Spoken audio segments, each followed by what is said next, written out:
তিনি আমাদের অতিথিও ছিলেন না। নামটা উচ্চারণ করা অর্থ হচ্ছে তাকে আমরা ফলো করে তাকে একটা তার যে গ্রুপিং করতে তাকে আর একটু মজবুত করে দেওয়া, এটা উচিত না। আচ্ছা আসুন, ইসলামিক ফ্রন্ট। ইসলামিক ফ্রন্টও বাংলা ইসলাম ফ্রন্টের থেকে ভেঙে যায়নি। হ্যাঁ, আমাদের সাথে কাজ করত কিছু কর্মী, তারা আমাদের সাথে কাজ করে যে উদ্দেশ্যে কাজ করত সেই উদ্দেশ্য সাধন হয়নি। যার যার আখের তিনি গুছিয়ে নিয়েছেন। সুতরাং ইসলামিক ফ্রন্ট থেকে কোনো লোক গিয়ে ইসলামিক ফ্রন্ট করছে তাও সঠিক নয়। ইসলামী ছাত্র সেনা যারা আমাদের আগে কর্মী ছিলেন, হয়তো কিছু লোক ভুল পথে যেতে পারে, তাদের জন্য আমরা বেশি দূর আফসোস করতে পারি, তাদের কপাল তাদের সাথে। সুতরাং মূল দল বাংলাদেশ ইসলামী ফ্রন্ট বর্তমান যে সমাবেশের সামনে কথা বলছি, আমরা যারা এখানে বসছি, ইসলামী ছাত্র সেনার মূল দল হলো এটা। ইসলামী ফ্রন্টের বর্তমানে যারা নেতৃবৃন্দ আছে তারা হচ্ছে মূল দল। উপদল বেশি দিন টিকে থাকতে পারে না। উপদল সাময়িক একটু আগায়, আবার তার যেখানে যেভাবে হওয়ার দরকার সেভাবে হয়ে যায়। তাদের জন্য আফসোস করার কিছু নেই। একটা আফসোস, তাদেরকে আমাদের সাথে রেখে জনগণের উপকারের জন্য সুন্নতের উপকারে কাজ করতে চেয়েছিলাম, তারা আসলো না। আফসোস করার কিছু নেই, তারা একদিন আবার আসতে পারে। তো সুতরাং ইসলামী ছাত্ররা আজকে ছোট নয়।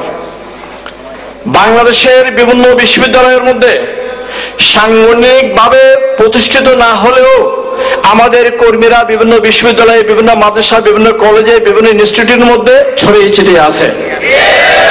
আমাদের আপনাদের ইসলামী ফ্রন্টের আহলে সুন্নাতের দায়িত্ব হবে তাদেরকে সুসংগঠিত করে সাংগঠনিক প্রজ্ঞা মেধা দিয়ে মানুষের কাছে আমাদের দাওয়াত পৌঁছে দেওয়া। এক্ষেত্রে একটু বাধা হয়ে দাঁড়াতে পারে অর্থ বাধা নয়, বাধা হচ্ছে আমার ইচ্ছা আছে কি না। আমি আদৌ ছাত্র সেনা সত্যিকার অর্থে ছাত্র সেনা করে কি না, সত্যিকার অর্থে ছাত্র সেনা আদর্শ উদ্দেশ্য, ইসলাম ফ্রন্টের উদ্দেশ্য আদর্শ লক্ষ্য, ইসলাম আদর্শ উদ্দেশ্য লক্ষ্য আমরা ভালোবাসি। অর্থ টাকা পয়সা বাধা নয়, বাধা হচ্ছে আমার ইচ্ছা, আমি যাব কি না। কারো হায়াত কারো মত অন্য কোন সংগঠনের মধ্যে নয়। ছাত্র সেনার কর্মী হলে ঈমান রাখতে হবে আমার হায়াত মত আল্লাহর হাতে।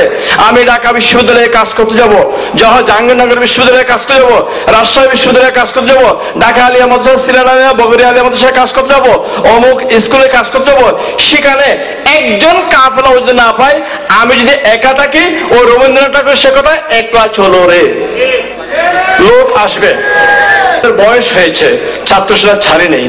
এত ব্যস্ততার মধ্যেও ছাত্র সেনার ভাইদের প্রতি অন্তরের টানে, আদর্শের টানে, আকায়েদের টানে, চিন্তা শক্তির টানে আমরা আপনাদের সাথে একাত্মতা ঘোষণা করে আপনাদের উৎসাহ উদ্যোগ রাখে আরো যেন তৎপর এবং জোর এগিয়ে নিয়ে যায় উৎসাহ দেওয়ার জন্য আমরা এখানে এসেছি। আমরা আমাদেরকে যে মেধা বুদ্ধি বিদ্যা দিয়েছে আমরা গর্ব করি। ছাত্র সেনার কর্মী ছিলাম, এটাই আমার গর্ব। ইসলামী ফ্রন্টের সাথে কাজ করতে পেরেছে, এটাই আমার গর্ব। আহলে সুন্নাত আমাদের আকীদা পোষণ করে, এটাই আমার গর্ব। ভাইদের নিয়ে কাজ করতে পারে, এটাই আমার গর্ব। আমি ওদেরকে কে চিনত? আমাকে চিনিয়েছে ছাত্র সেনা, আমাকে চিনিয়েছে ইসলামিক ফ্রন্ট, বাংলাদেশ ইসলামী ফ্রন্ট, আমাকে চিনিয়েছে আহলে সুন্নাত জামাত। সিরাজ নগরী হুজুর তিনি এখন আমাকে চিনেন না, আমি তাকে অন্তর থেকে চিনি। উনি আমাকে চেনার দরকার নাই, ওনার দরকার হবে অন্তরের দিক থেকে, আকায়ের দিক থেকে, আদর্শের দিক থেকে তিনি আমাকে চিনেন কিনা আমি তাকে চিনি, এটা আমাদের বড় পরিচয়। সুতরাং আপনাদের প্রতি আমার অনুরোধ, ছাত্র সেনা ছেড়ে যাওয়ার কোনো প্রয়োজন নেই।